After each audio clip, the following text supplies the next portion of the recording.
Curtis A reached out to me, said make a theme song for my show. Said alright, just give me all the details, man. And my homie says he don't know.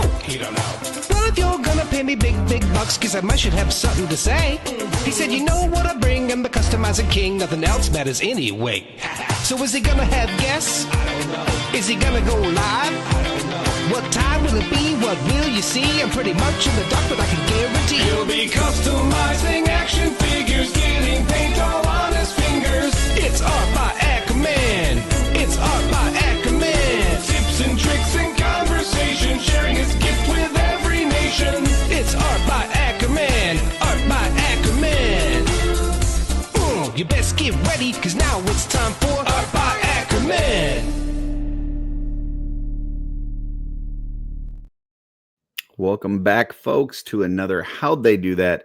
This is the series where I talk to different artists in the community about what they do. It can be drawing or photography or customizing, pop and swaps, painting, dial work, whatever the case may be. And we got a special treat today because we got somebody that kind of dabbles in a lot of it, a lot of different things. You will see him at LegionsCon. He's going to have some awesome stuff there. I know some people have already been, kind of maybe putting a bug in his ear about already kind of getting some stuff lined up for LegionsCon. And it is Kris Faraone of Mythic Bits. So how you doing, sir? What's up, Art by Akerman universe? Appreciate you being on. I know you've definitely got, you've been bringing some awesome stuff the last few years, especially since you started delving into some kind of what would you call them, like accessory pieces, dio pieces, bases. Yeah, we call them. I mean, honest to God, we refer to them. We just got used to referring to them as play sets now because they always have a play feature. Yeah, I know that's a little maybe a little higher level. I mean, we probably should call them dioramas, but I think all 3 years we've had working doors. Or some kind of little feature that makes it to me a play set, right? I had to settle on that term. I had to come to grips with like, oh my God, I kind of make toys, sort of. Kind of make toys. There you go. Now I've got you on Instagram under the Mythic Bits, but I know you've also got this Pharaohsforge. So tell us a little bit about kind of what that is first. Yeah, so Mythic Bits was started as a collaboration between myself and Shane Mann from 3D Man Creations. We met through our wives' work together. It's funny. My wife is woven into so much of why this hobby is awesome and how she supports me. But they were working together, and she said, "Oh, my husband's getting into 3D printing." And Shane's wife, Brandy, was like, "My husband designs 3D print. Like he designs 3D. Cool. He's an architect, and he does." They were like, they should sync up. And then we used to live in Washington up here before they moved to a couple different places, and so we synced up, and we were doing the resin stuff for a whole year before we even came out with a product, which was the clip beards the first time, right?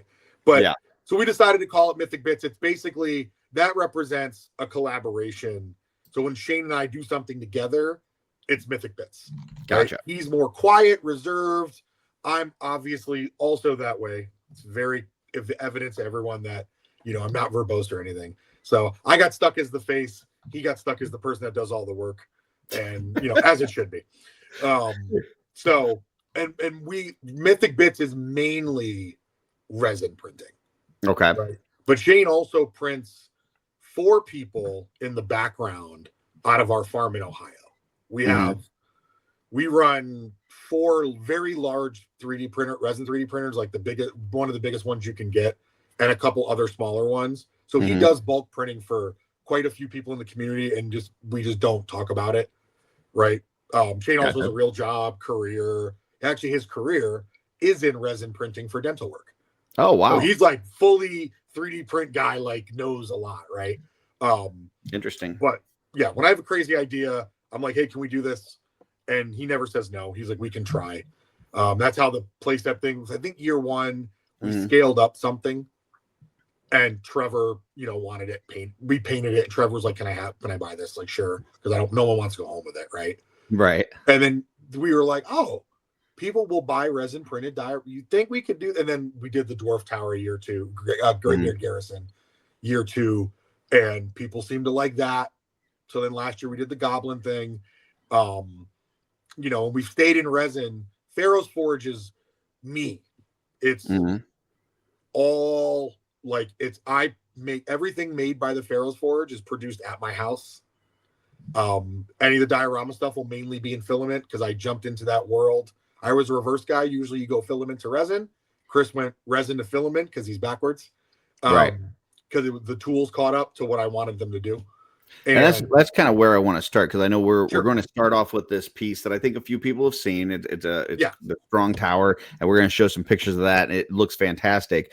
But yeah, tell us about like going first off the evolution of filament and kind of going into it, and because I know it's always had kind of this negative connotation in our community where it's like that's the lesser version, right? Yeah. Like that's the one that's going to have these terrible print lines and it's not going to be as good and stuff. So tell us a little bit about kind of the filament process and how you ended up getting into it. So filament, so let me start. The reason why I can understand. So the negative connotation thing, I'm gonna be honest with you. One of the largest proponents of explaining why filament wasn't working was me. I was public enemy number one for filament print, right? For a couple of reasons. One, I'm a tools guy. Right. I want my tools to work. I am not a 3D printer by hobby. It's not my passion.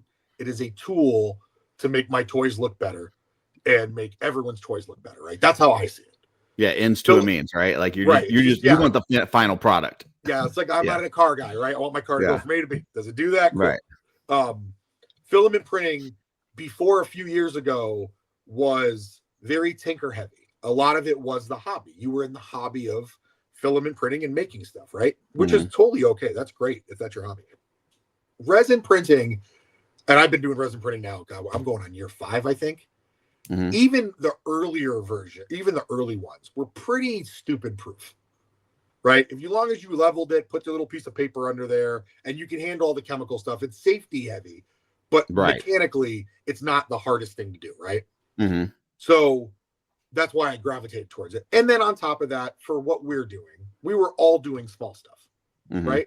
Small stuff requires a high level of detail. Filament cannot, even today, cannot achieve, right? Because in resin, your average layer height is 0.05 millimeters, right? And it's a liquid to a solid.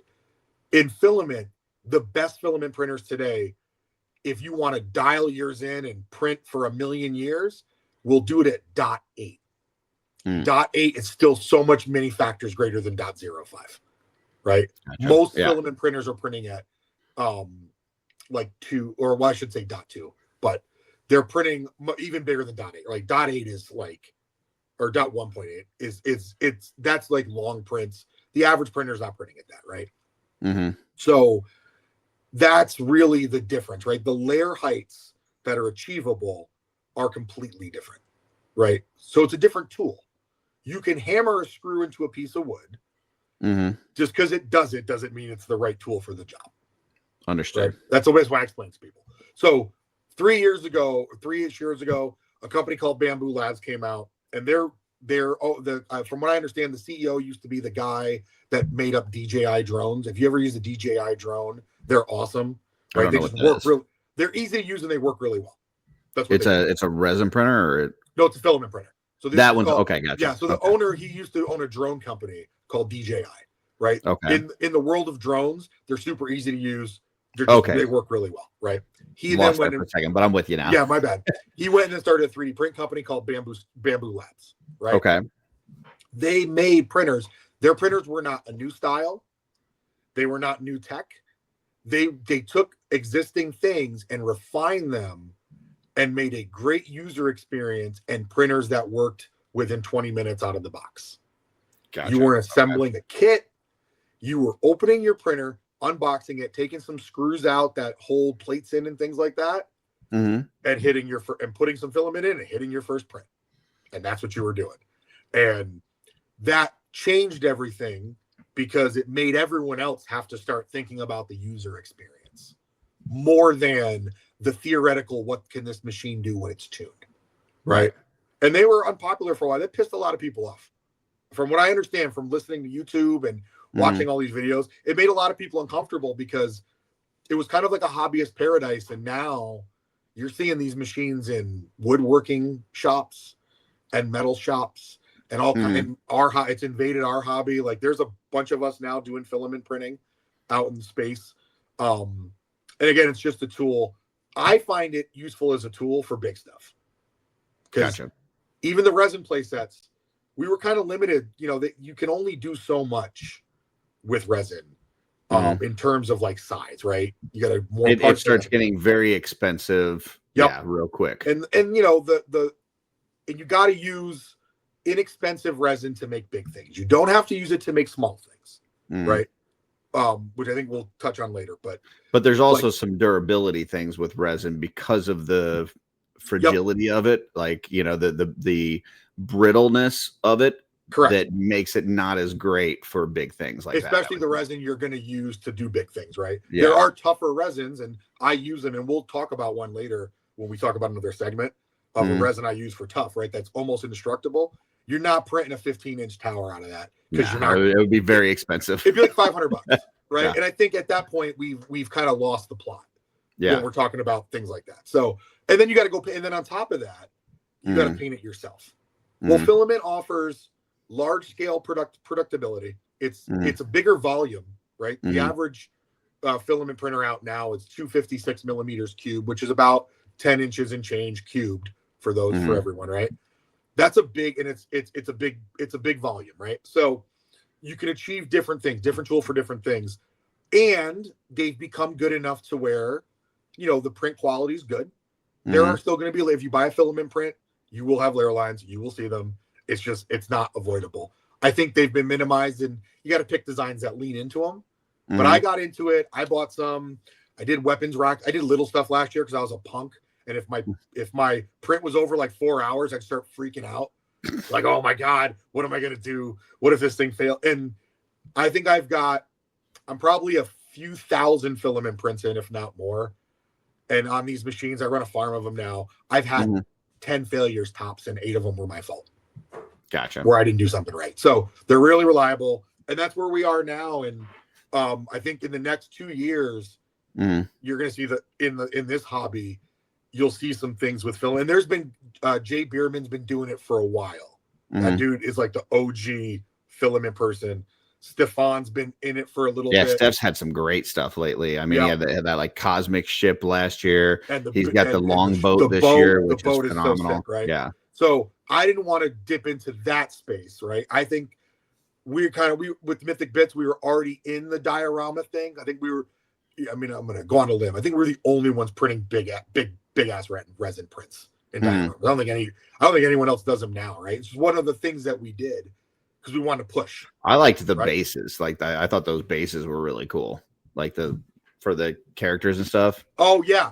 So we like did the those stone things the and stone bases. Like that was my thing, right? Filament gives me the ability to think bigger and say, what if, right? So I think the project we're going to cover is Tower Strong, right? Which we'll go ahead and just pull it up. They'll throw us at the bottom. So this is actually a picture from Corona4 on Instagram, which is Nate Strong, who I believe is the namesake of Tower Strong. He is. So he put up a picture a couple months ago now, and it was these 2 soldiers on a rampart, right? And I saw the picture, and I was like, I don't know why it blew my mind, because I've seen pictures. It blew my mind, right? I'm like, this is so cool. And I'm like, damn, I wonder, like, maybe I should print a tower for the top of my shelves where it's just the top of a tower and I can stand a bunch of figures on it. How cool would that be, right? And then I go back and look at the picture like a week later, and I'm like, oh my God, that's the top of the dwarf tower just without all the dwarf stuff on it. Like, he just kind of in. So you were inspired by your own piece, is what you're telling us. I had no clue. I had zero clue. And I was like, oh my God, that's the thing that I helped make. Oh crap. I was like, all right, well, now we got to do this. Like, this is the Mythos fate telling me, right? Like, go, let's do something. So I said, all right, let me build the tower top. And it went relatively quick, right? It was just the top. So like literally the rampart and then a wall, right? And then I was like, well, hold on. Can I make it stackable in case I want it taller for outsides? Right? Because I have a 6-foot lawn dragon outside, and I'm like, it'd be cool to take photos. The one thing I don't do is take good photos. It's like one of the few parts of the hobby I'm not in, and I want to get better at it. Right. So I'm like, but I want to go outside because we own, we live on a farm in the woods.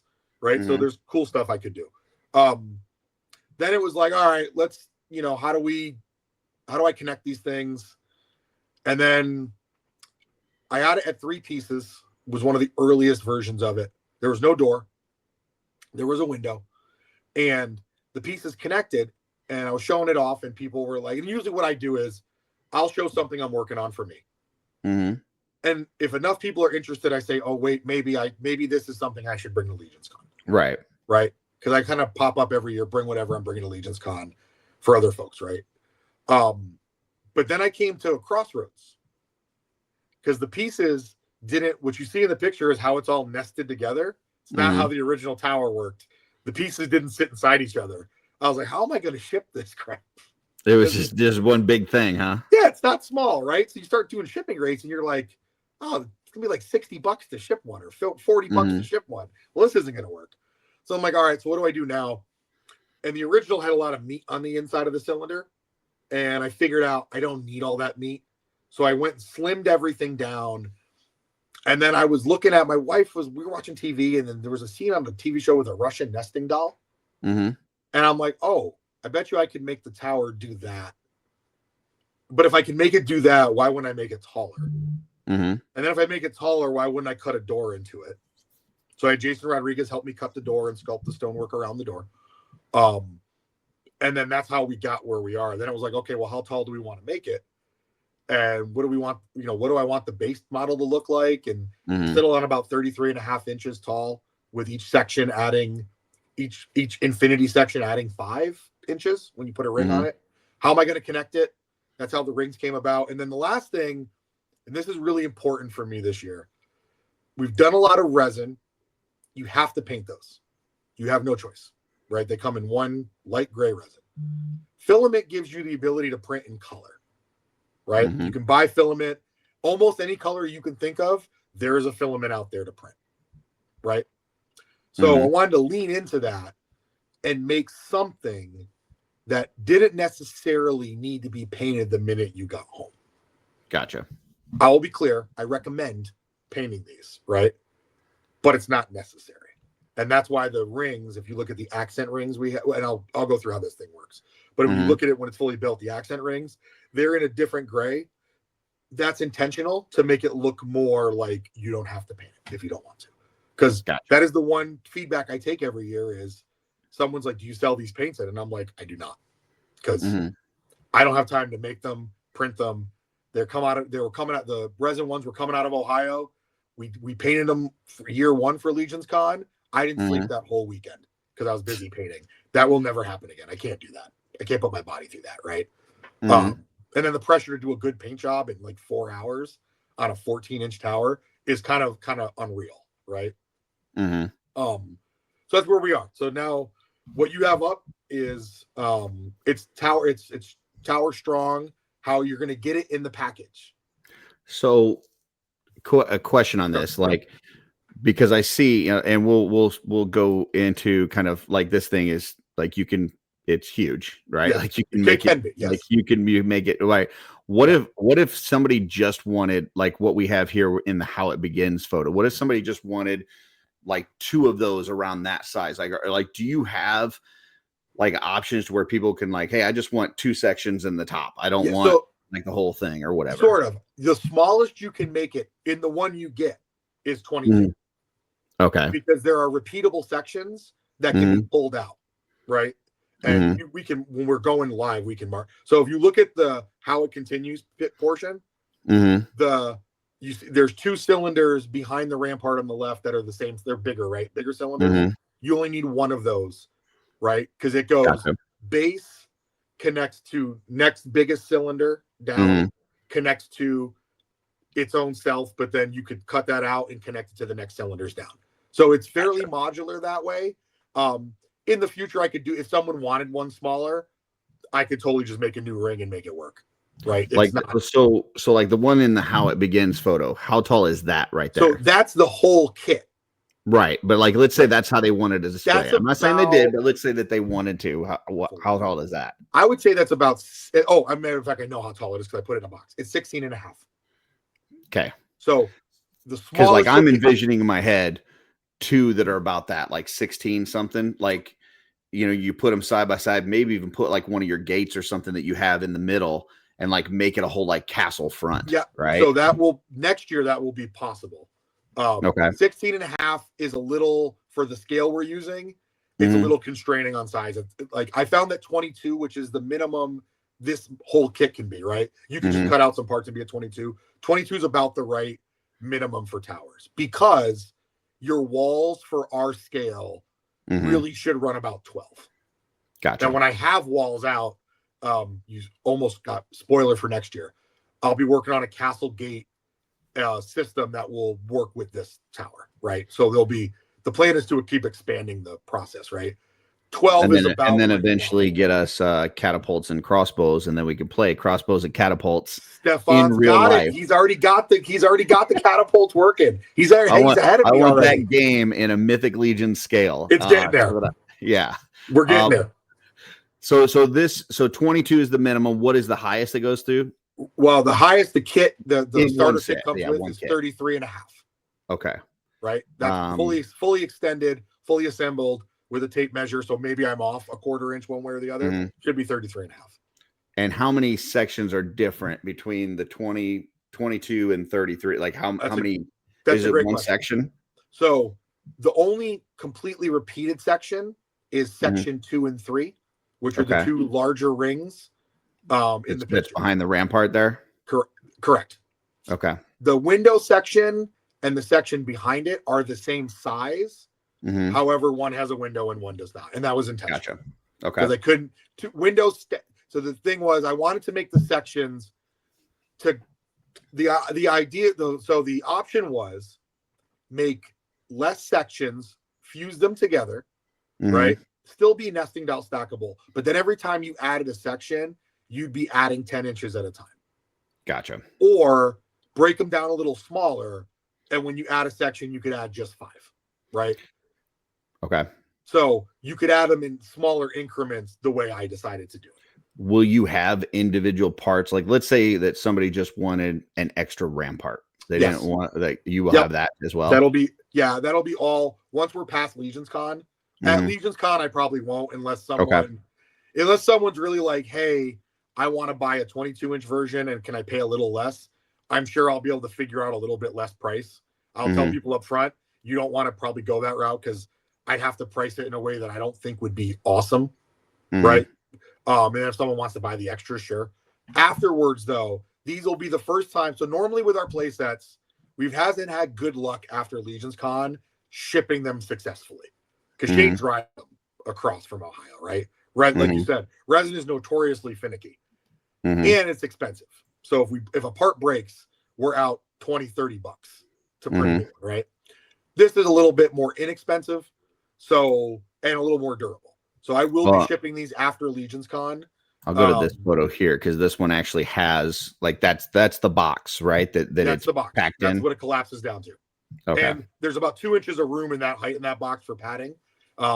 So it's actually and this is the full 30 something together. That's 33 and a half, correct? Okay, gotcha.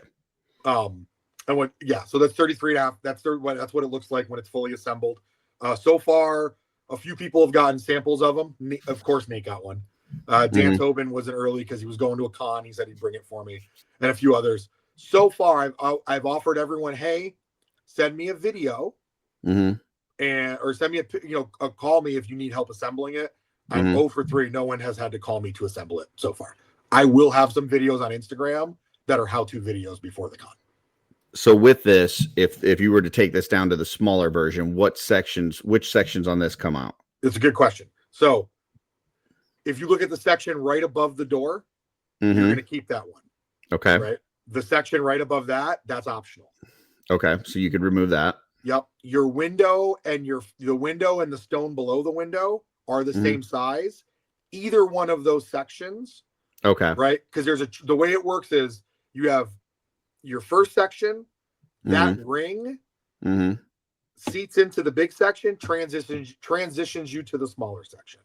It's meant to all click together like that, right? Every time there's a section downstep in size, there's a transition ring. So all you're going to do is pull out a section, put a ring in a different spot, and move it, right? If you wanted to go big bottom, next stone up, cut one out, and then have the 2 window and it's one below it there, you could do that configuration too. That would be like 27, I think would be the number, 27, 28, right? You could do it that way. Or you could go bottom, next section, either window or the stone below it, whichever you choose, and then rampart.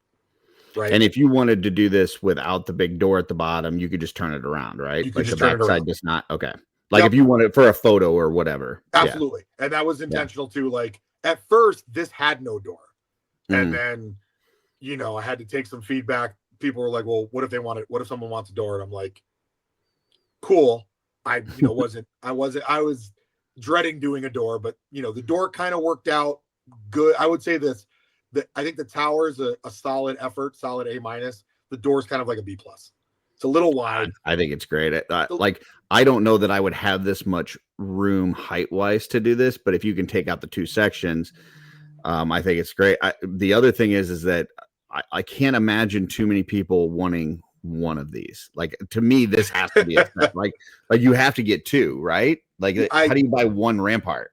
I don't know. Tower? Yeah, I mean, listen, that's up to everyone else. Also, quick note in the photo, the wizard photo, that the rampart design has been changed. What you see in the fully assembled tower, the reason those little bands were took out was for strength. They were kind of snapping, and I wasn't happy with it. Okay. So, you know, I kind of had Jason. It looks a little bit more sleek now. Yeah, a little smoother look. That was my intent. You know, and then the cool thing about this design, what I'm excited about is, if I want to design a new rampart later, that's more evilly looking, I can just go do that, and I can put the part on a website and say, hey, this is out just now a modular piece that you can just switch out, right? Right. If I want to make a giant one with a big hole in it for whatever reason. Also, what you don't see in the picture, because it's hard to see, there's a drop-in floor on the inside that goes where you see the transition from the medium stone to the next stone where the window is. There's a drop-in floor that allows you to put characters on the inside looking out the window, and it should make a standard character's head be at the dead middle of that window. And that's these pieces that we were seeing here that are not the open ring, but the circle. Yep, the circle. That's the floor. And it just sits in there. Like, listen, there's what I would like people, and then you don't get it. So this picture's bad. There's not 2 floors anymore. There's just 1. The other floor made no sense because there was no window to go with it. So I was like, oh wait, that's not going to work. You know, unless you want to trap somebody inside for all eternity. That's true. That's an option you have. As my friend Oz would say, you can put your weed in there. It's just like the little, you see in how it begins, the little plate on the bottom. That's actually not an official part. That's a plate I print so it doesn't fall through the bottom. So you can just ship it that way. So it's and it's cool that I got to 3D print that little spacer, right? To just do that. Also, people have asked questions already. Why is there no floor in the bottom? So the reason is, printing a floor, I would have had to print it and make it look like stone. And it would have put the project above what I was comfortable charging people. I am very value price conscious as a creator. Anyone that's come to my table knows every year, that's just how I roll, right? I want to give you the most things I can give you for, you know, the least I can charge for it, right? And so I had a budget in mind and a project budget. Also, leaving it open allows more interpretation for the end user. I got talked into it by a few of my friends in the community. They were like, I don't think you want a floor. And I'm like, I think I do. And then I was printing with the floor. It added 3 hours to the print. The print, what you're seeing here on this table, this is 50 hours of 3D printing.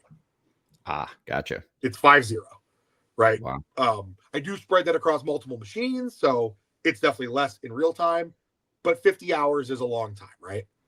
That's a lot of, you know, I've printed 16 for the con so far, I think, maybe. It's 160 different 3D prints. Gotcha. So I know I'm throwing a lot of questions at you, but the reason I'm doing it is because I'm very interested in this. I figured with some Templars, you would be pretty juiced, right? Yeah. Yeah. Have you considered, or would you consider? I don't know whether it's a custom order or just something different, like doing this in black. Like, yes, is that something? Because that's a great question. I'm sitting here looking at this, and I'm like, it's like you said, it's great for somebody that doesn't want to paint it. It already looks fantastic. But if you do want to paint it, if you print this in black, man, you just hit it with some dry brushing and Bob's your uncle. So hold on. Can I go off camera for 1 second? Yeah, for sure. For sure. So it's funny you mentioned that. This is me starting to paint one. Very cool. Black is the base, brown, gray. So it definitely helps when you paint it a little bit, right?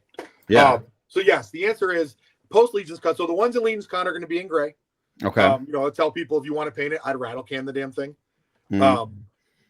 Even with black filament, you still probably are going to put black paint on it anyway. But I can. Yeah, I'm willing to take orders. If people want one in canary yellow, I'll take orders after LegionsCon. Now, if I don't own the filament or it's in some weird expensive filament, they'll have to be an upcharge for a custom order. Gotcha. Right. But black, if someone wants a black one, they're like, hey Chris, I want a black one with black rings. Yeah, someone just ordered one from me and they wanted the rings the same color as the tower. And I was like, sure. Probably because they're gonna paint it. Yeah, I'm thinking I would like two towers that don't have the extra sections that are just like the 22 inches or whatever. All in black. Like that to me, that's like perfect. We can work it out. I think I got black film. Maybe I can even bring them. Maybe I can get them across the country to you early. We'll talk. Yeah, we'll talk. So now here, okay. Now this crazy one, the crazy one on the far right. So how many sets would somebody need to have purchased to be able to make that? If I remember correctly, this is it's 3 towers. And you're not using your door and your rampart. Gotcha. Right? If they want to buy it at the con. I'll be selling sections online. Like, they'll be like, hey, here's an extender pack, right? So this is the benefit of just me. So I came back from a hiatus and was like, all right, I got to print these things. And I decided to print them rings last, sections first. So literally, I'm just like printing towers. And I'm like, I wonder what's the height limit? Yeah. Right? I got to 6 foot and I put some figures on it. I think over 6 foot, it's actually 6'1" in the picture without the figure. I think closer to 7 is going to get squirrely. Gotcha. Right. I'd have to probably make a custom base to stabilize it because you get to the point where, now what I didn't think about is I probably could have went with just way more medium size sections to keep it steady and then put a little topper on it. That probably could have been something I did. But I think you could do it at 6 foot and be like, okay. Right now, I probably would tell someone if you buy a base one, order some sections later because I don't think 30 windows make sense. I think it depends on what you want them to do, right? And I think there's a couple figures in this. I can't tell you what it would look like with 14 figures in it. A bunch of them in floors and stuff. I tell people use your best judgment. Good thing is it's not resin, so if it takes a tumble, there's a good chance of survival. Also, rings are very, very sturdy as a construct. Rings do a pretty good job of not breaking. So I did want to go back to Nate's picture. Yeah, because Nate's picture, he's got another section of it behind. There's like above the rampart. Yeah, that's just something that he did on his own, right? Like he just took a section, put it back there. Well, sort of. So okay. Nate and I were talking. He wanted to get the first, he wanted to get one, right? And I said, yeah, I mean, it's named after you. So not only will you get one, we'll do a discount. I'll ship it to you for free, but I had a prototypes laying around. Yeah. And he's like, do you have any extra? I'm like, I do. Would you like some prototypes? I'll throw them in the box and we can figure out, how that's going to work. So he got a bunch of extras. Also, one of your compatriots from last night, Blake, with Recon Rage was just up by the house this week. Yeah. And to be by my house. Messaged me, hey, can I come over and get a tower? I was like, sure. He actually took all the rest of my my prototype parts. So I don't know what the heck he's going to do with them. But he's got, except for the purple one, he didn't want the one. I had one tower section in purple because I ran out of gray filament and I was doing test fitting. And that one got left here. He didn't take the purple with him.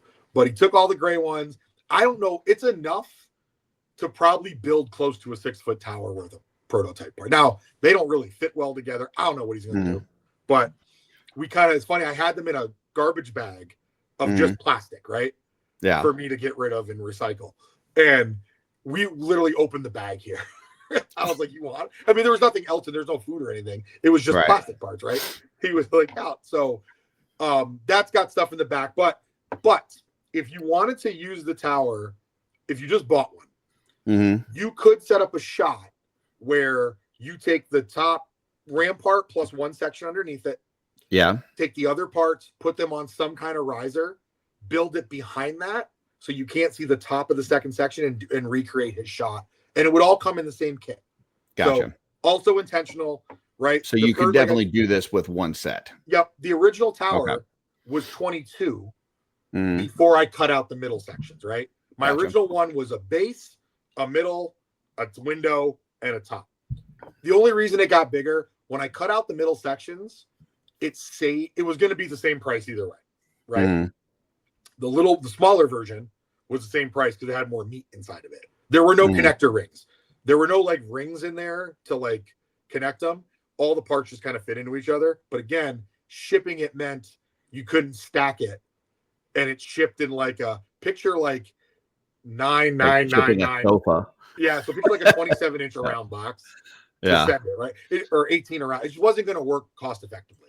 So I took the money I saved and just added more parts for the kit. Very cool. So price didn't change, just added more parts. I thought that was the right thing to do. It's kind of what the studio does, right? They just add more. With the dragon, I got the inspiration from Bayet there. They were like, yeah, every time we save money, we just add more stuff. Yeah. I'm like, cool. I was like, I like that. That works for me. And then this other piece on the far right here. This is not today. This is not today. Potential for the future. Might not be at LegionsCon even. I don't know. Yeah. So what do we got here? So this is we talked about filament printing earlier and what it can do, right? So this is a transparent, semi-transparent PLA, a filament, right? PLA does not stand for plastic. It stands for polylactic acid, I think, is whatever the PLA stands for. But it's funny because it is plastic and PLA is almost like plastic, the way it's spelled, right? So it's like this cool pearl looking filament. And all I did was drop a $1 set of fairy lights in there in green. Gotcha. And it just illuminates. I think it illuminates really well. Very cool. What's interesting about 3D printing, right? Or filament printing, if you look at the bottom section, the top section, there is a difference and you can see it. You could almost see the cross hatching structure on the bottom. That's printed at a 5% infill, meaning all the hollow is barely filled in with plastic, right? The top section's printed with a thicker infill. Neither one is better or worse. It's just a little bit of strength apart, a little bit of but it lights up better at 15. So if I do these, I'll have to do it at 15. Tower Strong is printed at a 5 or 6% infill. Super strong because it's a cylinder. That's why I love cylinders. They're really hard to break, right? And does really well. And what it does is just, it's production cost and stuff like that. Also, weird thing about Tower Strong, it's actually light. So that whole thing you see, that big tower, weighs less than 5 pounds. Wow. It's like 4 and change or something like that. So it's not the weight that gets you on the shipping, it's the size. Dude, it's the box. For sure. Yeah. And 181010 is what that box is. Yeah. That's the smallest box I can get this thing because the bottom ring is 9.5 inches in diameter. The bottom. Gotcha. So yeah, it's just the shipping. So the problem with the shipping is you can't bulk them. I tried. Pirate Ship will not let you ship a box with 4 of those boxes stacked together. They don't allow it. And, if you don't use Pirate Ship or some kind of discounted shipping, you're kind of screwed. Tried stamps. It's all exceeds box limits. So when I ship these across the country to my brother in New York, I'm shipping them all individually.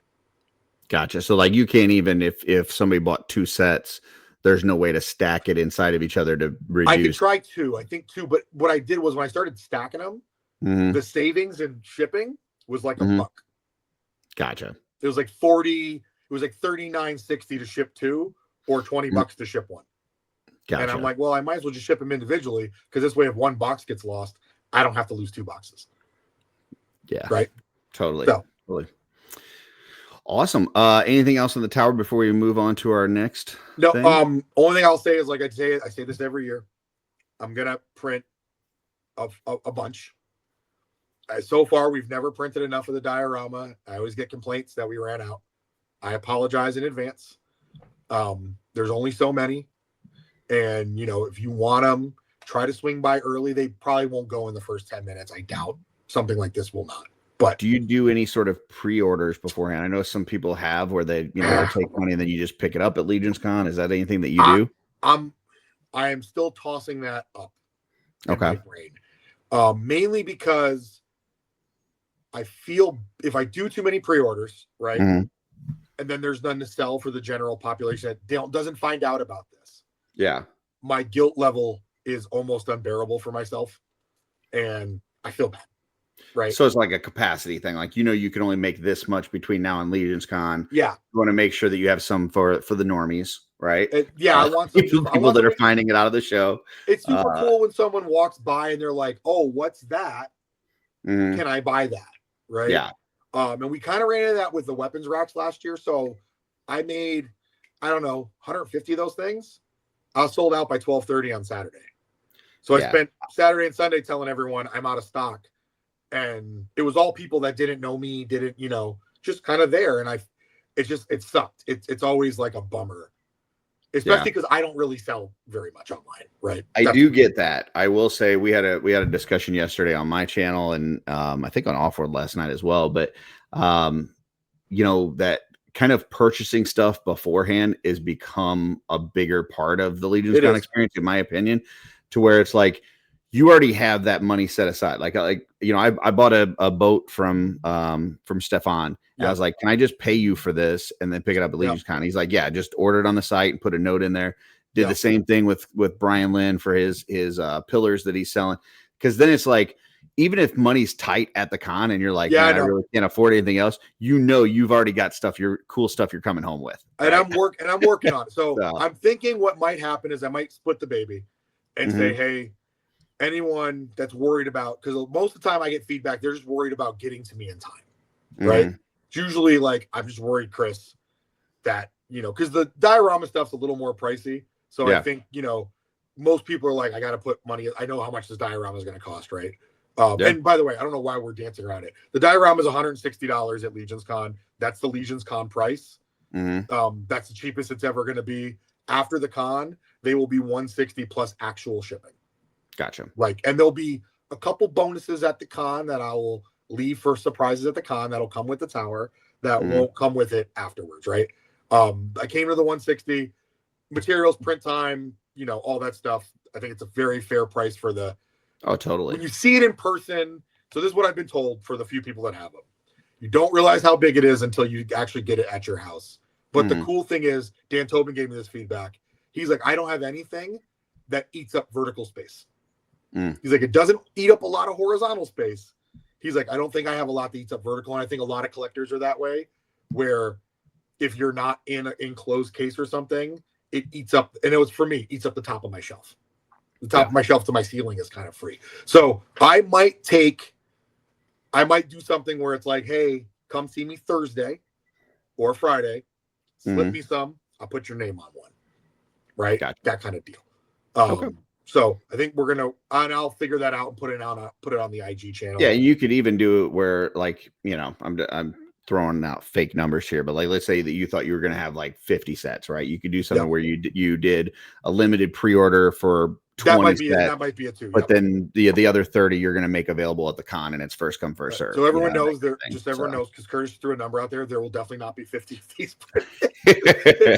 If I can get to 20. I will be like super, like, I would be juiced if I could get to 20. So get there quick, folks. Well, and like you said, it might come down to like, hey, I'll take 10 on pre-order. So far, a lot of people that have reached out are like, kind of like what you're asking for. They're like, want a special order. Yeah. And I'm like, I'm down with that. Just got to hit me up after the con when the printers are not printing stock for LegionsCon. And I'll be happy to do special orders. And I mean, listen, I'm not here to tell people what to do or not to do, but I don't know how you have one of these. Like, to me, you got to have two of these. So I'm not going to tell people how to spend their money. Just saying. Yeah. Whatever number you do bring to LegionsCon, it better be an even number. That's all I'm saying. I'll tell you what, it is going to be an even number. Yes, you are correct. There will be an even number. I'll tell people if you only get one, which is cool, next year when I figure out the walls in the gate, you're going to buy a second one anyway. Yeah. Because the walls in the gate, what I want to do with a gate next year, I want to make a gate with a portcullis that the opening's tall enough to ride a horse through carrying the lance vertical. That's the plan. That's the goal. And I'm guessing the attempt would be for it to somehow attach to these or at least kind of make it look close enough that they don't look like they're separate pieces. Yeah, the idea right now is, can I rework the connector rings on the tower to have a tab that slots into the wall that makes it all. Now, have I tried any of this yet? No. Luckily, I'm friends with a lot of people that do similar crazy stuff like me, and we usually all collab on this. And this tower, Jason Housel, Stefan, Big Greg Schmerberger, I'm gonna forget people, Giovanni, a whole bunch of people have contributed in some way, shape, or form. Dan Tobin to say, try this left, don't take this off ramp, do this differently, and had an idea in what you see in the final product, right? I don't want people to think this is just a Kris party. It never is. It's always my friends that are giving me feedback. Shoot, I've sent you probably 40 pictures of this thing when it was in progress, right? Yeah. And I'm sorry to everyone, if you're up late and you're on Messenger and you're friends with me in any way, shape, or form, you might get a random picture from Kris, because when my creative brain's working, that like frowny face or the dreaded thumbs up, lets me kind of know if it's my compass. I use those messages with folks. So everyone that's ever got a picture of this thing, know that you're a stone in the tower that built it. Well, and just know, if you get, like a late at night, early in the morning kind of message from Kris, just know that there's about another 20 more coming. It never stops. It's never just one. It's true. So just know, I apologize. Be ready. Be like if you're in the middle of reading a book or something, just put it down. Just put it down for a little bit. It's true. Listen, you're going to be tied up for a little bit. I tell people it's my creative weakness, right? Like, I can't create in a vacuum. And if I don't have access to the folks I usually talk to, I'm like, all right, who's up and whose brain might be working right now? So anyone that's got that from me, if you don't want that, just block me or something. Just unfriend me and say I don't want to be. Or just hit him with the thumbs up. Apparently that works. Yeah, you give me the thumbs up, I'm like, all right, we're out. All right, we're good. Gotcha. That's what I got. Yeah. Well, appreciate that. So now we're going to kind of change a little bit, change directions. And tell us a little bit about what we got going on here. All right. So obviously this is the year of the helmet, and listen, I might shout out the wrong person. I feel like Kevin Olson from Rogue Printing Machine started the helmet revolution with his offerings on Patreon. I feel like he did. I maybe someone else did and I'm missing it, but I'm fairly tapped into the 3D printing stuff. And I feel like Kevin really started the revolution of making helmets for Mythic Legions, right? Besides us guys that are just dremeling stuff out and sticking it on stuff, right? Yeah, I mean, I'm not connected to the file side of things and the printing side of things. Like, I know who has them for sale. Like, I know that I've seen Corey with a bunch of them. I know I've seen there's certain people that I have them for sale, but I don't know who's actually like coming up with this stuff. So I'm going to have to say, yes, you're right. And it is definitely Kevin Olson. I could be completely wrong. I'm pretty sure it's Kevin Olson, or at least he did it in enough quantity to get everyone get the part. Jason, I think Jason Rodriguez did some early, but Kevin's really dialed it in, right? So make sure everyone gets credit, right? Gotcha. So what you're seeing here, this is not a Kevin Olson helmet. So this is one that I have, I got the commercial rights from an artist whose name is escaping me, but I will definitely tag an Instagram after this thing. Okay. So I love helmets for stuff. I'm always dremeling stuff out. And this is the helmet. And what we're going to talk about is painting. But before we do that, can we pause on resin printing for a sec? Mm-hmm. So last year I discovered a couple different new tough resins that were really usable I was printing torsos with them. Found out that when you print them thin, they do something real cool. Get this in camera. Yep. Let me hold on. Let me embiggen you. Oh, they squish. This is a resin. No, that's not resin. Resin would be breaking right now. That is 100% resin. It's just different tool for a different thing, right? I don't believe you. I don't believe you. It'd be breaking. I don't believe you. I'm gonna have to send you. You're gonna have to stop by the table for sure. Let's see. I'm hoping I can get it to break on camera. No. Oh, I did. I finally broke it a little bit because it was too thin there. And if you notice, even the break I created, I did this on purpose. It didn't shatter into a million pieces on your desk, right? But you saw how much flex that had in it, right? Yeah. So I would say, what is it, Legion that they did a helmet for, right? Yeah. Like it looks like about that level of flexibility. Yep. So this resin has allowed me, and I got another one here that won't break for sure. Like, because it was designed, I designed it, strengthened it where it needed to get strengthened. But gotcha. Look at this. Yeah, it looks like a waste without heat. You throw some heat on it, it's even more flexible. So, so I wanted to really like push. I was in the helmet revolution. I'm like, Kevin, you're a genius. Let me go find some helmets. And we're gonna do these at LegionsCon, and we're doing them in the tough filament. So you'll be able to do kind of stuff with them. And the bonus is this filament, if you give it a light heat, it'll flex even more and kind of mold to the head. Are these designed for like a certain head, or is like what? They're designed for a wide range of heads. The problem is with Legions, right? You know, you got to do this is some second level customizer work, right? Okay. So this will fit with sticky tack, and we'll show it at the end after the other side of this. A little bit of sticky tack on it's great for the legendary barbarian. Okay. Which I think is kind of why helmets kind of caught on, right? Mm-hmm. We'll have a couple that fit even up to Zende. The thing is, it's just a sizing thing, right? So the bald characters, where this helmets really fit well. God, why didn't I do this? I mean, I would assume skeleton heads will work. I apologize. Right? I'll be off camera for half a second.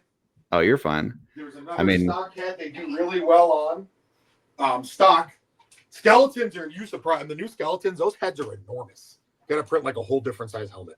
Oh, really? Yeah, but these do. But the wizards. Oh, sorry. Okay. The wizards. No, you're fine. It fits great on. Oh, okay. Pop that on the wizard right there. Boom, boom, boom. That's another style. Yeah, wizard becomes a dwarf. Oh, he's tall though. He's tall. He becomes a barbarian. Yeah, but I mean, just the head, like it looks very dwarf-like now. It does. Yeah. Especially with the berserker helmet on it, right? So, So I sized the couple that we'll have. I sized them to fit a range of heads. Some of them you got to pull the hair off. Some you don't. My plan is to have like a little list. These are the heads this works with, right? So people know. Gotcha. That's what I was kind of getting at. So like people will know. That's cool. Right. And like the Xylarian Guard head, great head for helmets. Just great. You know, again, this is one of those, I call it tier 2 customizing, right? You're going to have to throw some tack in this thing unless you're going to glue it down, right? Like you got to do that, right? Because this thing is 1 millimeter. The walls are 1 millimeter thick. Okay. That's it. Maybe 1.2, right? So very thick. But I think, Kevin's are a little thicker. I'm trying to get him to print them thinner because at the end of the day, helmets should be printed in this kind of resin. Doesn't have to be the one I use. It should be in some flexible, tough resin. That's just, we've got to that point. We really have. We've got to that point. It's intentionally a modular type piece that would make much more sense to have it in a flexible resin for sure. Yep. And the cool thing about this resin, the resin we're talking about is a tough resin. It's not, there are flexible resins. They're called flexible rubber resins. Yeah. This is just an extremely tough mechanical resin. It's actually marketed for action figure joints, making your own action figures at home. When you print it thin, it just happens to flex, right? If I print this stuff thick, there's no flex to it, right? Now, the cool thing is when you print it thick, I could throw a torso against concrete and it's only going to scratch it. It will never shatter it. Wow. That stuff, it's crazy stuff. I think when I bring it, I might bring a torso and just do drop demos all weekend. Here, drop it on the floor. Have fun. let's see if we can break it type of deal. Now, where it struggles, it's always a struggle, right?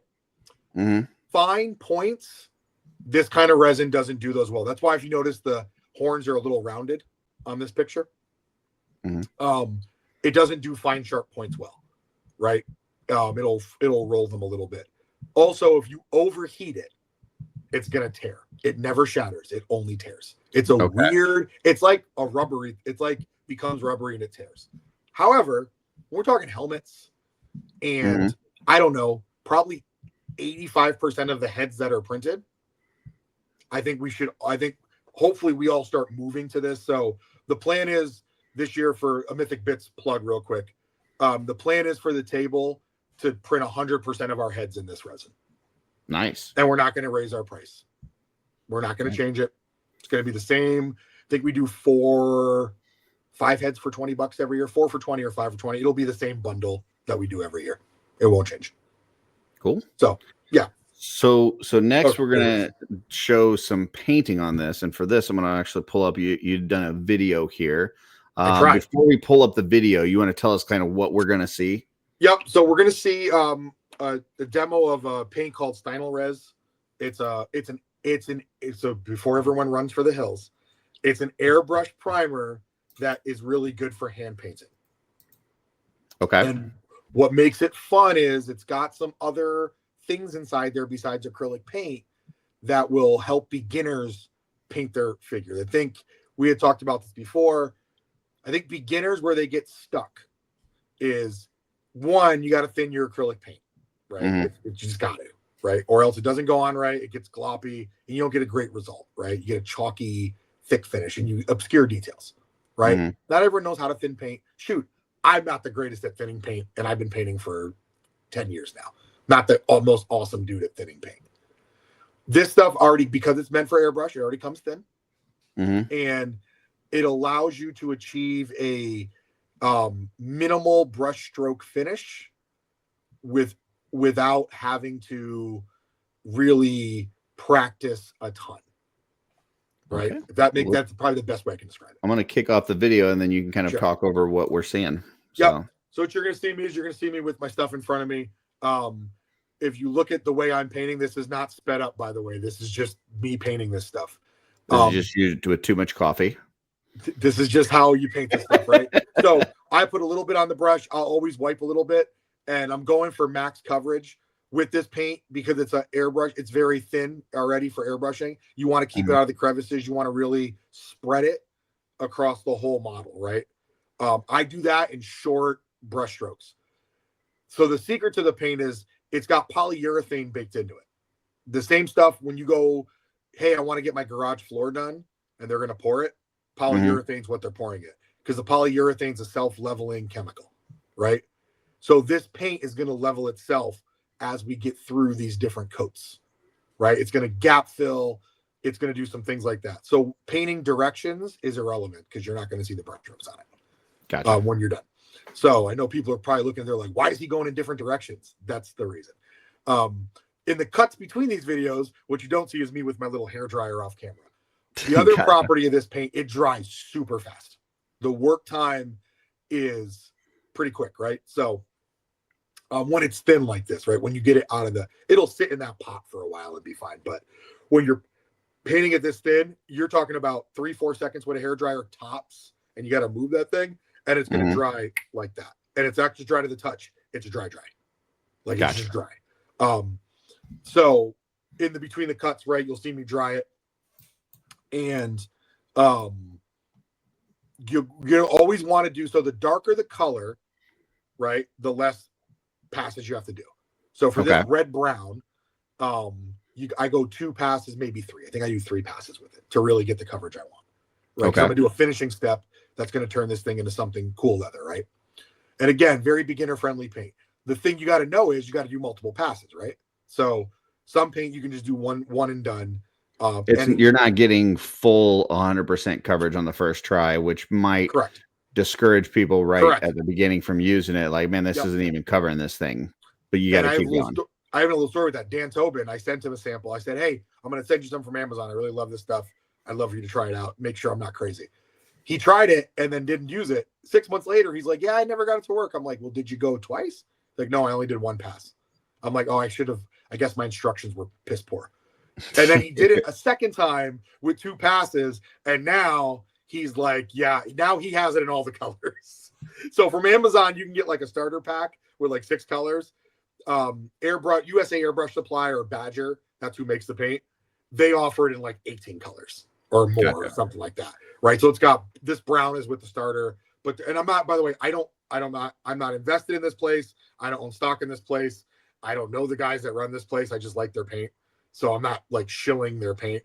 What I want to convey is if you're a beginner, this is going to get you past the frustration step. Gotcha. Because you're going to come out with some great results that are going to be pleasing to your eye, right? That you're going to like, and you're going to keep all your detail. Matter of fact, if you look at pictures 1 and 2, you're going to bring out some detail I couldn't even show you in the photographs from the 3D print, right? So you look at this helmet, all of those cracks and creases are popping. And when Curtis and I talked before this, he said, self-leveling stuff sometimes obscures details, and he's not wrong, right? This particular paint doesn't do that. Yeah, I mean, you can see all the like the parts of the leather, like the creases and crack, like the stuff that you want to see in like a leathery part, right? Right. So it helps the detail almost, right? And the cool thing is, what I love about it is all the colors dry flat. It is flat, flat, flat.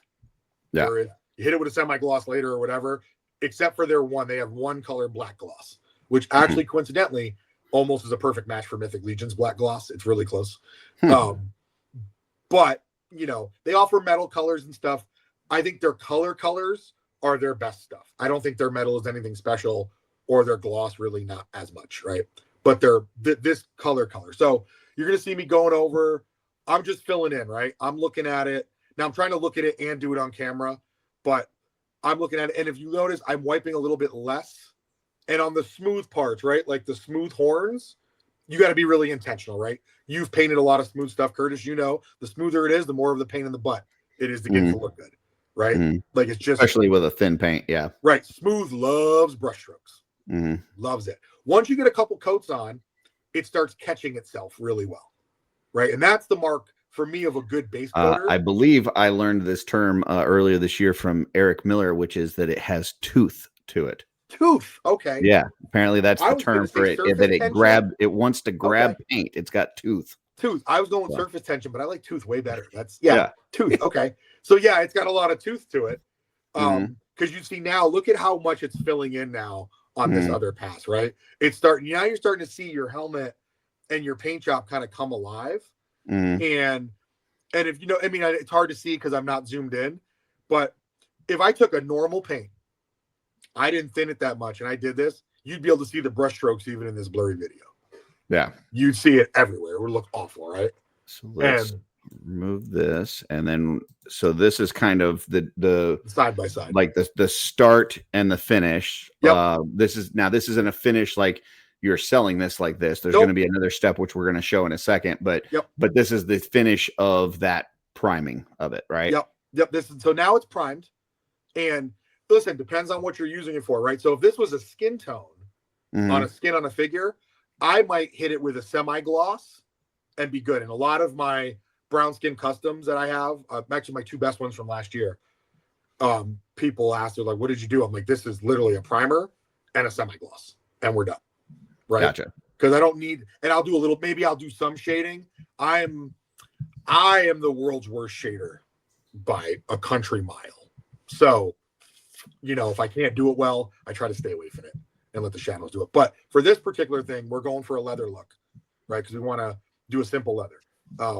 We don't have a video on the process for that, but you're going to take a contrast paint, which if anyone that's used contrast paint before, or speed paint, if you're using Army Painter, not the hardest stuff to use. Stuff's pretty easy. You just kind of smack it on there, move it around, but leave it alone after that. After you put it on, leave it alone. If you start moving it around after you've put it on there, you're going to majorly screw it up and hate yourself. You're going to have a bad time. Yeah. Right?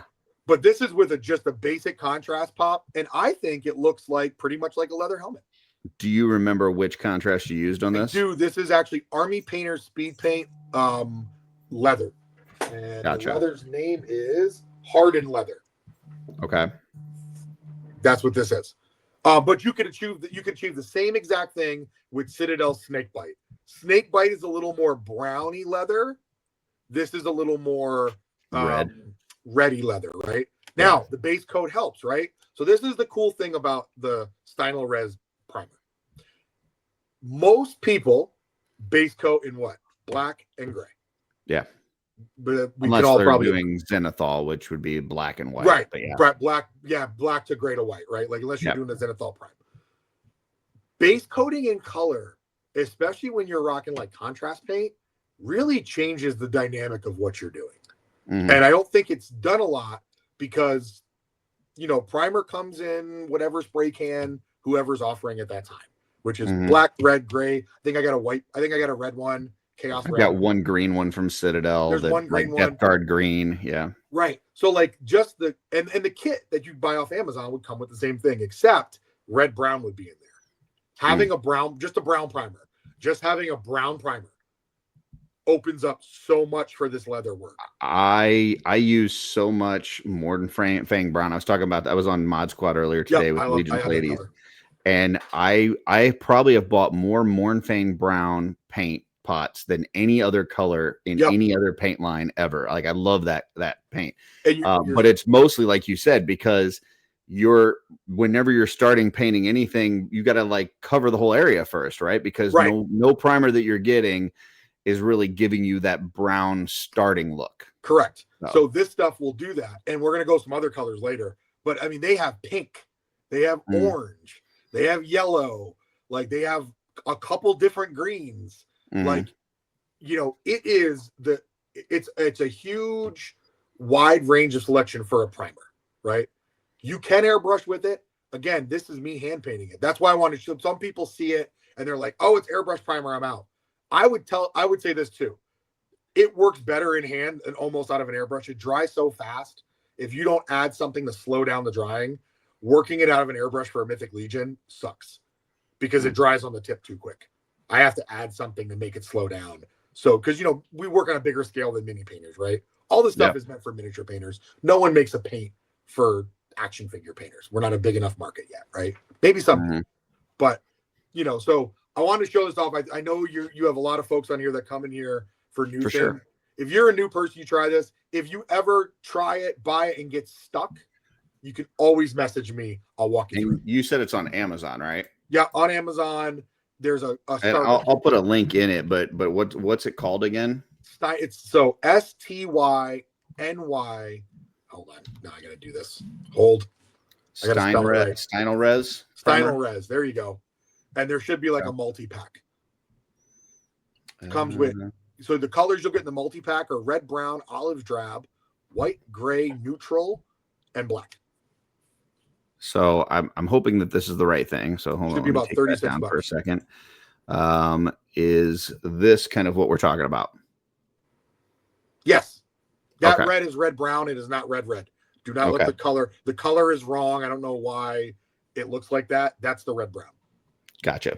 So I will include a link in the description of the video. So you should be able to, if you're watching this right now, you should be able to just go down to the description, click on it. It should take it right to this. If Kris gives me any other ones that he thinks are good recommendations, I'll throw those in the description as well. So I apologize to all my friends who I've turned this on to that have wanted me to keep this a secret. So sorry, guys. sorry, fellas. No secrets here. All right. So then. Go ahead. Do we want to move this one or you want me to go back? Well, I want to get your thoughts on what do you think of the end result? I mean, I think like if you just showed me a close up of like this one on the far right, and I didn't know that it was a 1/12 anything, like you just showed me this, said, what is this? I would say it's a leather piece. Like it looks like leather. So yeah, it's fantastic. And the cool thing is this is, so just so everyone's up for time, it's like 20 minutes from start to finish. Primer to this, we can get there in about 20 minutes. Here we do intentionally have a picture of a horse's ass butt, not because Kris owns horses. I thought Kris was telling me something when he sent this to me. I'm like, why, what is he calling me? But no. So tell us what we're looking at here. So we're looking at the same primer, right? It's called Oceanic Blue. And it's no chain, no mix, no nothing. This is just me painting it on the horse. I primed this entire horse, primed it. Actually, it stayed that way. This horse lives in this color. I was going to paint it something else, and I'm like, nah, this came out pretty good. Let me just let it ride, right? The resumed on the horse's butt is, again, the knock on self-leveling paint is that it can take away detail, and my goal was to show, I don't think it takes away. If anything, I think it enhances the detail. It pops in really nice, right? So if you're worried about, oh, is this going to mess up my detail work? It's not, right? You're gonna pop this stuff. I think if it wasn't an airbrush paint, if it was self-leveling and it was a brush on paint, that would probably be a concern. But because it's so thin, like the way you're describing, it allows it to not, build up and do that. Unless you just, like, instead of doing 2 or 3 coats like you did, if you did 50 coats, if you don't push it around, you don't push it around. Yeah. So the other thing is, what's cool about the paint, because it's such a strong paint and it's got so much, you can take acrylic inks, like you get from Michaels, which are, for those who know what acrylic inks are, they're super thin paint with high opaque, like they're high color, like they're thick, they're high color. So, like, I can take a blue acrylic ink and I can tint this oceanic, and it keeps all the same self-leveling properties, because you don't need enough acrylic. You don't need enough acrylic ink to change the color darker without screwing up all the properties. And I know this because I've tested it and done it. Right. Okay. So, that what about, I know this question is going to come up, so I'm just going to go ahead and ask it before it hits me in the comments.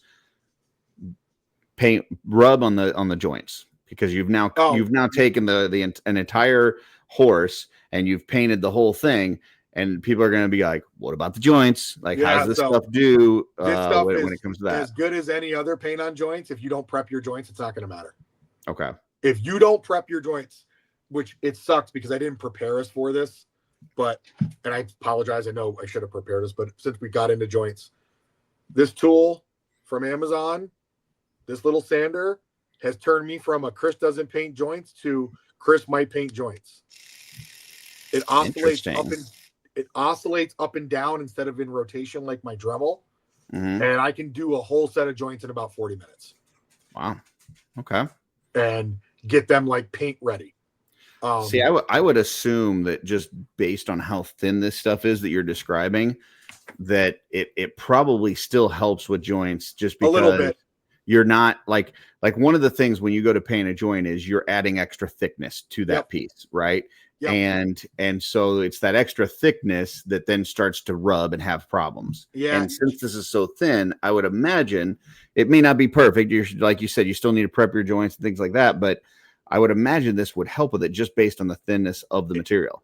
So in my experience, it helps a little bit, but wherever that plastic touches plastic on that joint, it doesn't matter. And the reason I tell everyone to prep their joints, sometimes you get a figure where there's just gap. You can put paint on it and it works great.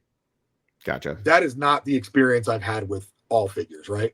I've got some where I painted the joints, and you get the worst is when it only chips in a certain spot, because that's where it touches, but the rest of the joint is fine. That's just not. Well, and that's what we usually say. Like, if you're gonna make a custom within the Mythic Legion, there's enough parts and enough figures at this point that you can typically find one that has the joint color that you're looking for, or at least somewhat similar. Right. And that would be the best one to use. And right. Or just lead into it. Listen, the original Gideon's Heavens brand didn't have matching joints. He had brown joints and silver arms. Right. I think what I do tell people is, hey, if someone prepped their joints and painted them, whatever they're charging extra, do not question it. Yeah, they probably put definitely a lot of extra time associated with it. Yeah, it's a time sink, right? So I don't have time to spend 4 weeks on a custom, right? I like to knock my customs out in usually 1 to 2 days if I'm doing a figure, right? So whatever tools can help me get there faster. I've started doing, what got me to do joints was the snake guys. When I got the snake guys home, when I got the Ninian Guard home, I painted 3 of them. They came out great. The joints looked like crap. So I was like, screw it. So I started messing around with tools. I found that oscillating thing on Amazon. It's not cheap. It's like $50. It's not super expensive. It's not super cheap. It's great. The little pads swap out to different grit sandpaper. It just works great. So, very cool. So, but yes, this stuff will help on joints. It's not perfect for joints. I don't want to lie and say it doesn't rub. If you rub it hard enough against plastic, it's going to chip. Folks, you heard it from Kris. This is magic stuff, and it will fix any problems that you have with paint rub in your joints. You will never have to worry about it again. That's right. So here's what we got here. We played a little game before the show. Yep. So, and I'll give you, you ask the question and I will give you the same answers that I gave you before. Perfect. And we'll have the folks at home play along. What's represented here is figures made at least 90% Stynylrez. So I'm calling it Stynylrez for the last time. I'm going to use the shorthand. The rest of us we call it Super Primer. All of us that use it call it Super Primer because it just does what it does, something other stuff doesn't do, right? Mm-hmm. So one of these figures is almost 100% airbrushed. Mm-hmm. One figure is a mix, and one figure is almost 100% hand painted. So I asked Curtis, what do you think is which? And I thought that the one on the orc was hand painted. I thought that the one in the middle was airbrushed, and I thought the one on the left was airbrushed and hand painted. But I also said that they're all like it was.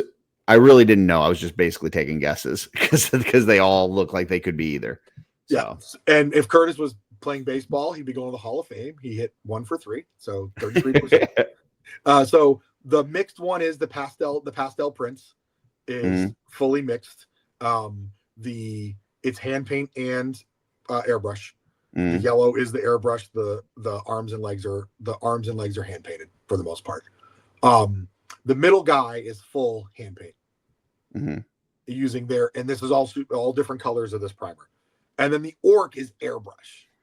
And there's a reason the orc is airbrush because I knew I was gonna have to brush. I knew I was gonna have to put a metallic top on him. And if I do metallic top, I might as well do the airbrush for the base coat anyway. The orc is the olive you see on the orc, except for the metallic-y look to it, because that's achievable after effect. That olive is actually the OD green that comes with the starter kit. Gotcha. Which is pretty sick. The yellow is actually a yellow they sell. It's called pale mustard. And when you layer it enough, it actually turns into a real yellow. And the metal, even the copper on that blue knight, that's their copper. Oh, awesome. So, it's you can achieve airbrush like results. And then on this picture, the skin tone on the female figure, that's a mix of the red brown and like some tan from them. It's a custom mix of their paint for that skin tone, and that's not shaded afterwards. That's literally just me priming it with that color and hitting it with a semi-gloss. And the gold guy is there. Awesome. Why is the gold guy there? I don't remember. He's like another different paint. Okay. He's a different paint. Sorry, my bad. Gotcha. Awesome. Well, that is the end of the slideshow.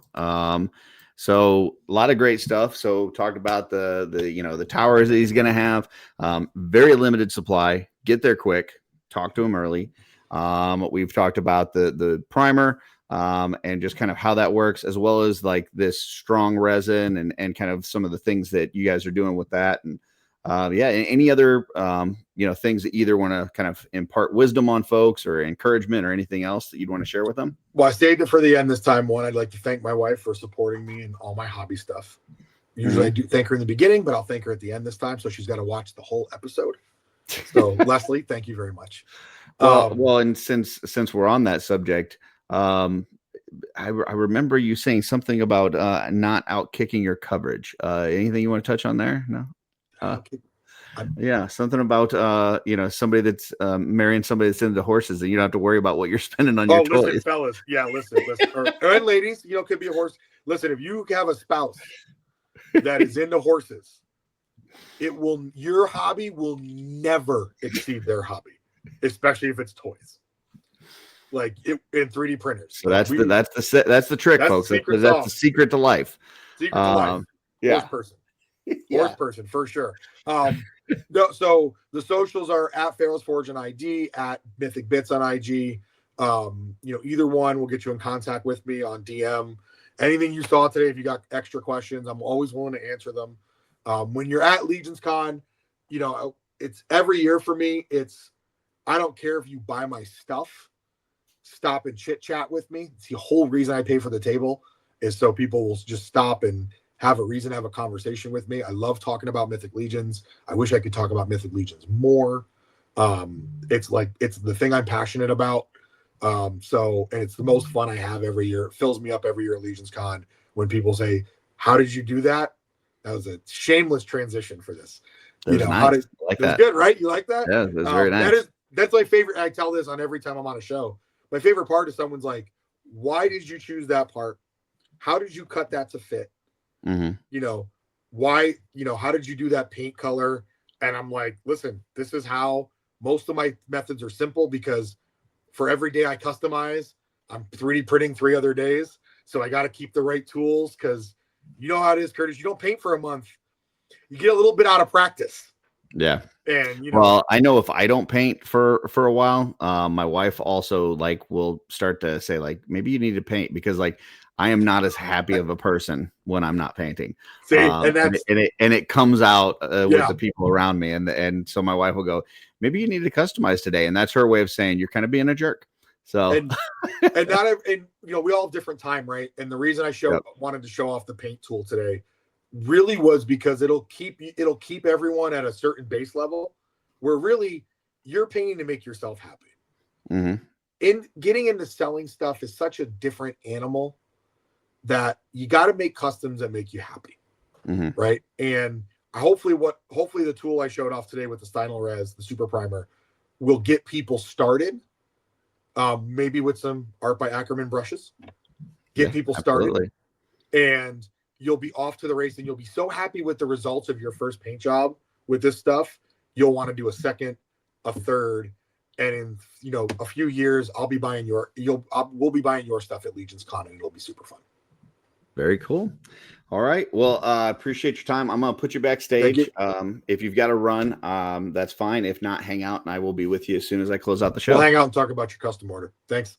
All right. Thanks. So that is Kris Faraone, Pharaohsforge on Instagram, also Mythic Bits for the stuff with him and Shane. So check that out. He will be in that first section there when you walk into LegionsCon. So make sure to look for him there. I think, one of the key takeaways to this is keep trying stuff, folks, right? He was not a fan of the filament printing, right? But then technology changes and he tries some things and now he's doing some really awesome things with it.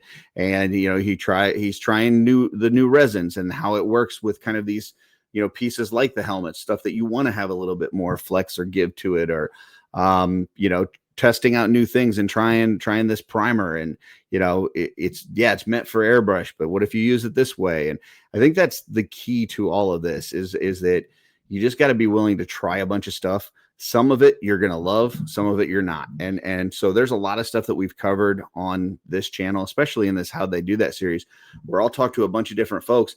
I've had, 4 people to talk on about photography, right? And they all give different things that they're doing. We were talking to D Amazing and he's holding the camera by hand and taking shots. Trevor's doing everything with a setup and a tripod. There's different ways to do all of this stuff. There's not one set way, but I think you have to keep experimenting, keep trying things and see what works for you. Kris is a great example of that. He's not set in one way of doing any one thing. There's not one specialty that he's just doing that forever. He's trying things. And, I think you're seeing that evolution in the things that he's brought to LegionsCon over the past few years. And I think these towers are going to be a huge hit. So, like I said, check him out at LegionsCon. Make sure you hit that table early. Maybe talk to him beforehand if you can, because it's these things are going to go quick. So, hope that you enjoyed this episode and picked up some cool things, some inspiration. And it sounds like Kris inspired himself earlier. He was looking at his own stuff and inspired him to do stuff. So, but hopefully this inspired you as well. If you do make something, we'd love to see what you come up with. So make sure you tag him. If you post something on Instagram, tag Kris, tag myself. We'd love to see what you come up with. And until next time, folks, keep creating.